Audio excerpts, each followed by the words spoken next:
Henri Christophe, de son vrai nom Christopher Henry, né le 6 octobre 1767 à Grenade et décède le 8 octobre 1820 à l'âge de 53 ans à Milo en Haïti, est l'un des plus grands dirigeants que ce pays ait eu au cours de son histoire.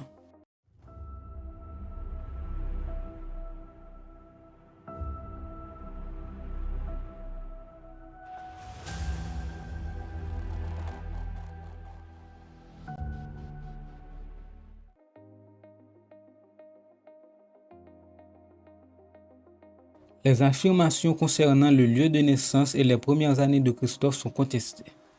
Né Christopher Henry probablement à Grenade ou sur l'île de Saint-Christophe, mais on s'accorde à dire qu'il est de Grenade. C'est ce même lieu qui est maintenu dans les livres d'histoire. Fils d'une mère esclave et d'un homme libre nommé Christophe, il fut amené dans le nord de Saint-Domingue en tant qu'esclave. Il participe au siège de Savannah en tant que tambour dans le corps des chasseurs volontaires de Saint-Domingue durant la Révolution américaine en 1779. De 1791 à 1804, la Révolution haïtienne contre les colons français fait rage. Durant la révolte de 1791, il se distingue et devient officier. Il se bat ainsi pendant 4 ans dans le Nord avec Toussaint Louverture. Et en 1802, il est nommé général. Quand les Français refusent la première constitution haïtienne rédigée par Louverture et lui déclarent la guerre de peur que l'indépendance soit déclarée, Christophe et un autre général du nom de Dessalines s'allient avec les Français contre Louverture. Dans la même année, ce dernier est battu et capturé par les Français et exilé en France. En 1803, Dessalines devient gouverneur général. Il bat les Français qui s'inclinent face à la rébellion, puis proclame l'indépendance d'Haïti. Christophe, alors promu général en chef par l'empereur, est chargé par ce dernier de mener la suite de l'expédition sur Saint-Domingue, l'actuelle République dominicaine. Il attaque ainsi les villes de Maca et Santiago. Le 6 avril 1805, après avoir rassemblé toutes ses troupes, il amena tous les prisonniers dominicains de sexe masculin au cimetière local et les fit égorger. Parmi les victimes, le presbytère Vasquez et 20 autres prêtres. Plus tard, il mit feu à toute la ville et ses 5 églises. En sortant, il a amené avec ses hommes 249 femmes, 430 filles et 318 garçons. Avant de quitter Saint-Domingue, Dessalines ordonna à Christophe de faire exécuter tous les prisonniers dominicains avant de rentrer à Haïti. Après l'assassinat de Dessalines en 1806, Christophe se retira dans la plaine du Nord et créa un gouvernement séparé de celui du général Alexandre Pétion installé dans le Sud. Autoproclamé président de la République, il devient le 17 février 1807 président et généralissime des forces de terre et de mer d'Haïti du Nord. De son côté, Pétion est élu président de la République du Sud.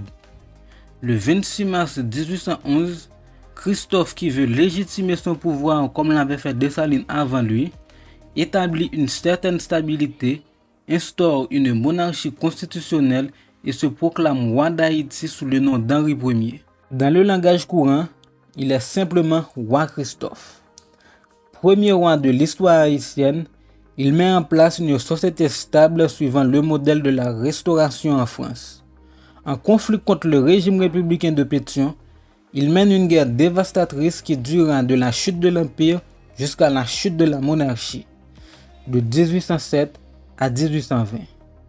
Et pour se protéger de la marine française, le roi conclut un accord avec le Royaume-Uni qui était à cette époque l'ennemi juré de la France. Durant l'été 1820, différentes mutineries éclatent dans le Nord. Le gouvernement met alors en place une violente répression. En août 1820, le roi est frappé d'une crise d'apoplexie, ce qui le laisse partiellement paralysé et affaiblit considérablement sa santé et trouble sa pensée. En octobre, les révolutionnaires marchent sur le palais sans souci à Milo. Souffrant de sa paralysie et voyant la situation lui échapper, le roi se suicide le 8 octobre 1820 en se tirant une balle en argent dans le cœur pendant une messe dans une église qu'il avait fait bâtir. Après sa mort, son fils, le prince héritier Victor Henri, est proclamé roi par ses partisans sous le nom d'Henri II. Mais Milo est pris par les insurgés et le nouveau roi est pendu le 18 octobre 1820, soit 10 jours après la mort de son prédécesseur.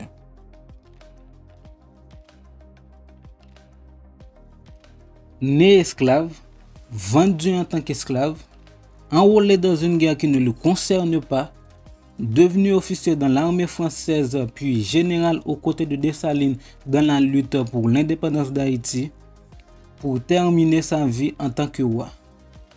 On dit souvent que le respect, comme toute chose, se mérite.